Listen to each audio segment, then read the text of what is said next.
Pour cette dernière séquence de la semaine, nous sommes rejoints par Catherine Blanc, sexologue et psychanalyste à Paris.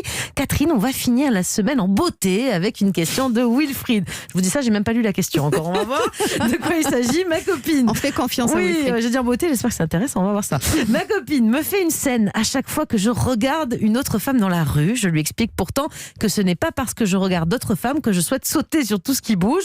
Comment lui faire comprendre ? Bah oui, on termine en beauté avec une explosion de jalousie. Est-ce que c'est très fréquent comme conflit, ça, dans un couple ? On est dans la rue, l'homme ou la femme regarde un autre homme ou une autre femme et ça amène des disputes. Vous en entendez parler de ce genre de problème en consultation, par exemple ? Il est normal de regarder les gens que nous croisons, indépendamment de savoir s'ils nous plaisent ou non. Et quand ils nous plaisent, il est normal qu'on s'arrête sur ce qui nous émerveille, comme un oisein, une fleur et pourquoi pas un beau mec. Un beau mec ou une belle femme, si l'un et l'autre nous croisent, évidemment. Donc ça, c'est plutôt assez logique, assez rassurant d'ailleurs. On n'est pas des aveugles et on sait jouir de notre environnement et ça, c'est merveilleux. Mais évidemment, pour le partenaire ou la partenaire qui peut être insécurisé, et donc ça, c'est une faille narcissique, ça peut être vécu comme étant une remise en question de soi. Et du coup, il explose des scènes de ménage, même dans la rue. Je ne sais pas si vous avez déjà croisé des gens. Voilà, de croiser des gens qui se reçoivent des coups de coude, des agressions, moi, des aboiements. J'ai déjà fait pour plaisanter, j'avoue, le coup de coude, mais c'était plus pour dire « Eh oh, ça va, je t'ai vu. » Voilà, mais ça, c'est plutôt une plaisanterie et une connivence. Ouais. Mais effectivement, il y a des gens qui sont extrêmement troublés par ça, parce que ça remet en question, alors pour peu qu'il y ait eu une dispute avant, pour peu qu'il y ait une fragilité du couple qui plus est, mais indépendamment de ça, si la faille narcissique est forte et interne, toute personne qui est croisée est potentiellement une rivale et évidemment, du coup, ça génère beaucoup de tension. Je suis sûre que ça va vous inspirer, Jimmy, ce sujet aujourd'hui. Pas particulièrement. Il y a peut-être aussi regarder si jamais l'homme se retourne. Et se met à baver. Voilà. Oui, alors là, c'est ou un regard lourd, insistant. Ou comme dans un texte à siffler. Voilà, dans un texte avril.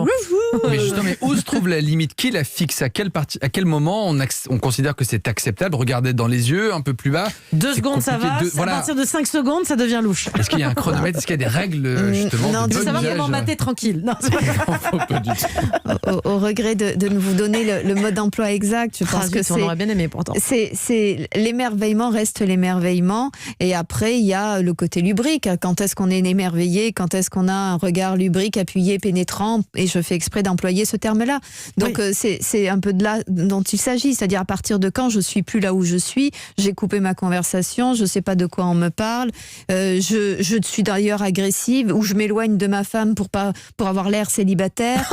Là évidemment on est complètement... Le jour où il fait ça, effectivement, moi je lui mets pas un coup de poudre, c'est un coup de genou. Je jette mon alliance par terre, je pousse les enfants, allez mon petit, laisse papa tranquille. Ou on dit, un petit peu loin, écoute maman lâche-moi, donc voilà, évidemment là, si on est dans des choses comme ça, on a bien compris qu'on est très inélégant. Mais sinon, regarder, sourire, faire un petit clin d'œil, avoir vu quelqu'un et même un clin d'œil, qu'est-ce que ça peut faire ? C'est juste du jeu. Ça n'invite pas à tiens, dès qu'elle est partie, bobonne. Oui, c'est pas une invitation à l'infidélité, parce que parfois on peut faire ce parallèle en disant s'il fait ça, c'est qu'il est peut-être infidèle ou qu'elle est, parce que ça peut aussi toucher les femmes. Je pense que les femmes regardent aussi les hommes. Bien sûr, mais bien sûr que les femmes regardent les hommes, et j'espère bien qu'elles les regardent, elles vont plaisanter sur on regarde les bijoux dans les vitrines, on regarde les hommes aussi dans la rue. C'est ça, évidemment. Et puis à la caisse, on peut discuter avec celui qui est devant, celui qui est derrière, et avec avec plaisir, où on peut s'être croisé 2 fois dans un rayon et avoir un sourire entendu. Qu'est-ce que ça peut faire, si ce n'est se faire du bien, si ce n'est exister? Arrêtons d'avoir peur de tout et donc d'hypersexualiser tous nos rapports aux uns et aux autres. Catherine, il y a Benjamin Lévesque dans l'oreillette qui me demande si la solution finalement c'est pas de porter des lunettes de soleil, comme ça on se fait pas gauler comme il dit. Alors Benjamin a toujours de très bonnes idées, mais lui je crains que ce soit pour des choses plus inavouables en réalité. Donc les lunettes de soleil c'est pas le bon conseil non plus, d'accord. Non, mais si on fait ce qu'on veut bien sûr, mais en tout cas tout ce que je veux dire, laissons-nous regarder ce qui est joli, c'est normal. Et éblouir et nous éblouir. Merci beaucoup Catherine pour tous vos conseils précieux comme toujours.